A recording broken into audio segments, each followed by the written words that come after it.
Hey guys, welcome to Study IQ. और इस video में हम बात करने वाले हैं डारबुक शोक डीबीओ रोड के बारे में। ये रोड इंडिया के लिए इतनी इंपॉर्टेंट क्यों है? चाइना बार बार इस रोड को लेकर ऑब्जेक्शन क्यों करता आया है? हिस्ट्री क्या है? बहुत कुछ आपको जानने को मिलेगा ना। सबसे पहले मैं आपको ये बता दूं, लद्दाख बहुत ज़्यादा न्यूज़ में है, तो एक क्वेश्चन मैं आपसे पूछूंगा रिगार्डिंग लद्दाख। आप सब लोग इसका आंसर करना in the comment section below. इनमें से कौन सा नेशनल पार्क आपको मिलेगा लद्दाख में? आपकी ऑप्शंस हैं Hemis National Park, Gangotri National Park, Indrakila National Park या फिर किश्तावर नेशनल पार्क। इसका सही आंसर आपको मिलेगा वीडियो के अंत में, मगर आप सब लोग बिना आंसर देखे इसको अटेम्प्ट करिए in the comment section below. Now first of all, India और चाइना का जो बॉर्डर स्टैंड ऑफ है ये अभी भी कायम है इन लद्दाख रीजन, मगर हम ये देख रहे हैं कि कुछ पॉजिटिव डेवलपमेंट्स हो रही है। इंडिया की जो मिनिस्ट्री ऑफ एक्सटर्नल अफेयर्स है उन्होंने भी ऑफिशियली ये कहा है कि इंडिया और चाइना कोशिश कर रहे हैं कि इस समस्या का अर्ली रेजोल्यूशन हो जाए। और तो और चाइना ने भी ये कहा है कि एक एग्रीमेंट हम रीच कर चुके हैं विद इंडिया और दोनों साइड्स कोशिश करेंगी कि जो सिचुएशन है ये डी एस्केलेट हो और सोल्जर्स दोनों तरफ से वापस जाएं। यहाँ पे आप देख पाएंगे मैं सोर्स कोट कर रहा हूँ द वायर का, ताकि पॉलिटिकल स्पेक्ट्रम की दोनों साइड्स सेटिस्फाइड रहें। और बाय द वे, जो मैंने यहाँ पे बात बोली है कि सोल्जर्स लद्दाख रीजन से इंडियन सोल्जर्स और चाइनीज सोल्जर्स धीरे धीरे पीछे हट रहे हैं, ये सोर्स वेरियस न्यूज़पेपर्स ने कोट किया है इंक्लूडिंग एनडीटीवी।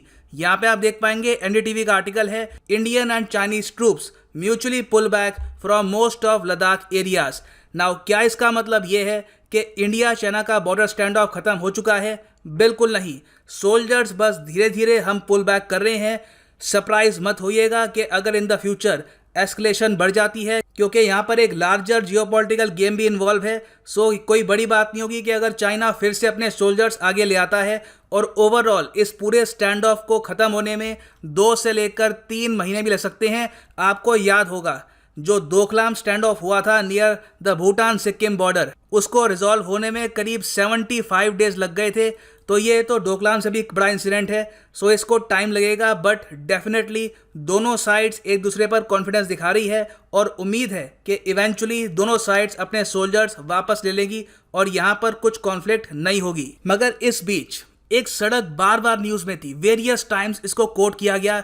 ये है दारबुक शोक दौलत बेग ओल्डी, जिसकी एक शॉर्ट फॉर्म भी है दारुक शोक डीबीओ रोड। ये एक 255 किलोमीटर लंबी सड़क है। कहाँ पर?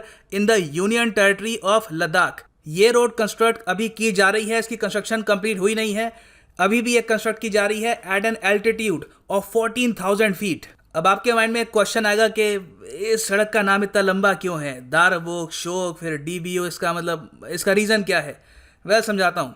यहाँ पे आप देखेंगे ये मैप है ऑफ लद्दाख यूनियन टेरिटरी। यहाँ पर आप फोकस करिए अक्साई चिन पर। Aksai chin of course India का पार्ट है, चाइना ने इलीगली इसको ऑक्यूपाई कर लिया था आफ्टर 1962 वॉर। सो अक्साई चिन के करीब आप यहाँ पर देखेंगे ये है ले में 2 बहुत ही इंपॉर्टेंट गांव हैं, एक है दारबुक और दूसरा शोक। इन दोनों को कनेक्ट करती है एक सड़क जिसको हम कहते हैं दारबुक शोक रोड। और फिर शोक से अगर आपको जाना है डीबीओ में, मतलब कि दौलत बेग ओल्डी पर, जो एक बहुत ही ज़्यादा इम्पॉर्टेंट एयर बेस है इंडियन एयरफोर्स का, आर्मी भी इसको यूज़ करती है। तो यहाँ से लेकर यहाँ पे आपको जाना है तो आप यूज़ करेंगे दारबुक शोक दौलत बेग ओल्डी रोड। लोकेशंस के हिसाब से ही सड़क का नाम पड़ा है। ना जो मिलिट्री बेस की मैं बात कर रहा था दौलत बेग ओल्डी, ये पहली बात तो बिल्कुल 9 किलोमीटर दूर है अक्साई चिन की लाइन ऑफ एक्चुअल कंट्रोल से। बिल्कुल जो चाइना की अभी के लिए बॉर्डर है लाइन ऑफ एक्चुअल कंट्रोल, वहाँ पे उसके पास में मिलेगा आपको। बहुत ही हॉस्टाइल एनवायरनमेंट है यहाँ पर। काफ़ी बार जो टेम्परेचर्स हैं -55 तक पहुँच जाते हैं, क्योंकि यहाँ पे आप देखेंगे इट इज़ क्वाइट नॉर्थ। और जो दौलत बेग ओल्डी है ये इंडिया का एक्चुअली नॉर्दर्न मोस्ट एयरबेस है। इस बेस की मेन खास बात यह है कि ये बहुत ही ज़रा करीब है काराकोरम पास के। इसकी वजह से इसकी जो स्ट्रेटेजिक इंपॉर्टेंस है बहुत ज़रा बढ़ जाती है। इंडियन आर्मी डीबीओ में काम कर रही है सिंस 1950s, मगर हमने 1962 वॉर के दौरान यहाँ पर एक एयरबेस एस्टैब्लिश किया था। अनफॉर्चुनेटली इसको ज़रा हमने यूज़ किया नहीं। 1962 वॉर की आप अगर देखेंगे तो एक बहुत ज़्यादा रिमार्केबल बात यह है कि दोनों साइड से एयरफोर्स का प्रॉपरली यूज़ हुआ नहीं, इवन दो उस टाइम के हिसाब से इंडियन एयरफोर्स फार सुपीरियर थी टू द चाइनीज़ एयरफोर्स। मगर ये एयरबेस हमने तैयार कर लिया था।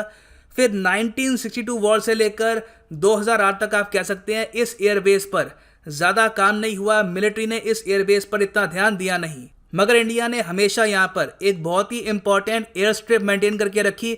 ये जो एयर स्ट्रिप है इसको मेंटेन करना काफ़ी मुश्किल होता है क्योंकि जो यहाँ पर लैंड है ये ज़्यादा फेवरेबल है नहीं फॉर एन एयर स्ट्रिप। तो अभी के लिए दौलत बेग ओल्डी में जो एयर स्ट्रिप है इसको बताया जाता है it is one of the highest air strips in the world at 16,614 feet.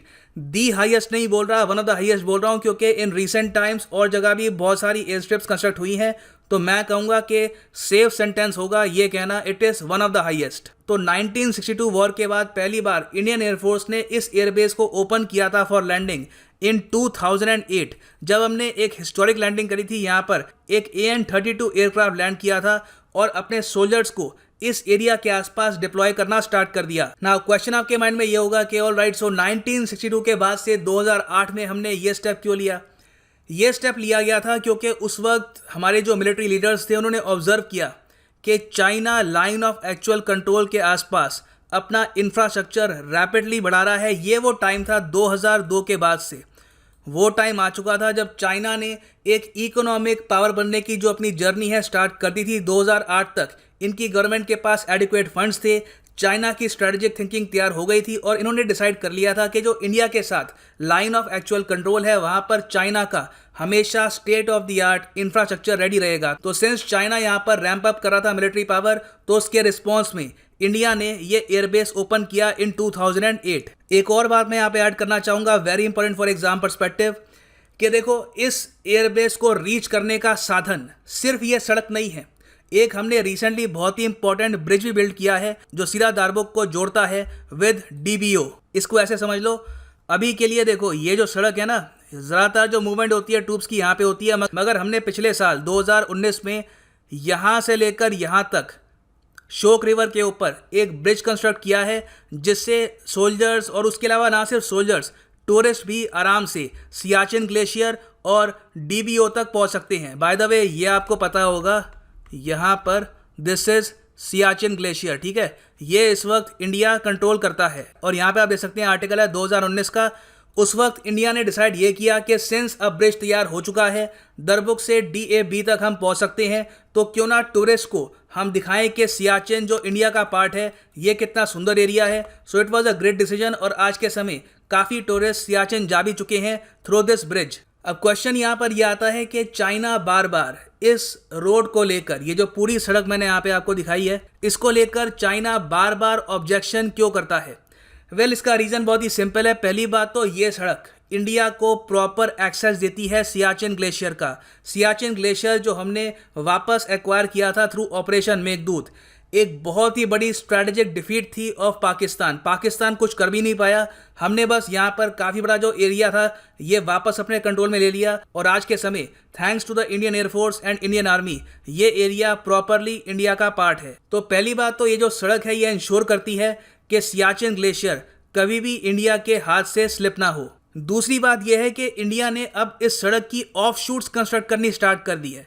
ये जो मेन सड़क है ये अपने आप में काफ़ी इंपॉर्टेंट है, मगर सिंस ये बिल्कुल लाइन ऑफ कंट्रोल के पास से गुजरती है, इसके एडजेसेंट हमने सड़क बनानी स्टार्ट कर दी है to various valleys including the Galwan valley. So recently क्या हुआ है कि पिछले 1-2 साल में हमने इस सड़क की एक एक्सटेंशन बना दी है टू द गलवान वैली। इसको लेकर चाइना बिल्कुल खुश नहीं है। Galwan valley by the way यहाँ पे आप देख सकते हैं, ये अक्साई चेन है, यहाँ पर ये गलवान वैली हो गया, ये शोक रिवर जिसके बारे में मैं आपको बता रहा था, यहाँ पे आगे सियाचिन है। सो इंडिया ने रिसेंटली किया कि यहाँ पर जो ये सड़क जाती है ना, यहाँ पे इस तरीके से हमने इसकी एक ऑफशूट बना दी और गलवान वैली को इससे कनेक्ट करने की कोशिश करी। सो चाइना ने यहाँ पर ऑब्जेक्शन करनी स्टार्ट कर दी और ये कहा कि नहीं, ये सड़क हम कंस्ट्रक्ट होने नहीं देंगे, इससे आपको बहुत ही आसान एक्सेस मिलता है of the Galwan valley. India ने अब तक चाइनीज ऑब्जेक्शंस को एक्सेप्ट नहीं किया है। हम लोग अभी भी यहाँ पर सड़क कंस्ट्रक्ट कर रहे हैं और बहुत ही आसानी से आने वाले टाइम में हम गलवान वैली तक भी एक सड़क कंस्ट्रक्ट कर देंगे जो DSDBO का पार्ट होगा। तो ये देखो एक बहुत ही मेजर रीजन है जिसकी वजह से चाइना लगातार इसकी आलोचना करता आया है। मैं आपको ये भी बता दूं कि 2013 में चाइना ने बहुत सारे सोल्जर्स दरबुक के आसपास टेंट में स्टेशन कर दिए थे और इन्होंने ये कहा कि आप यहाँ पर कुछ कंस्ट्रक्शन कर रहे हैं, ये कंस्ट्रक्शन रोको। तो उस वक्त इंडिया को कंस्ट्रक्शन रोकनी पड़ी थी और स्टैंड ऑफ फिर खत्म हो गया था। सो ये जो इशू है काफ़ी पुराना है, 20 साल से सड़क बन रही है, it is very near completion now.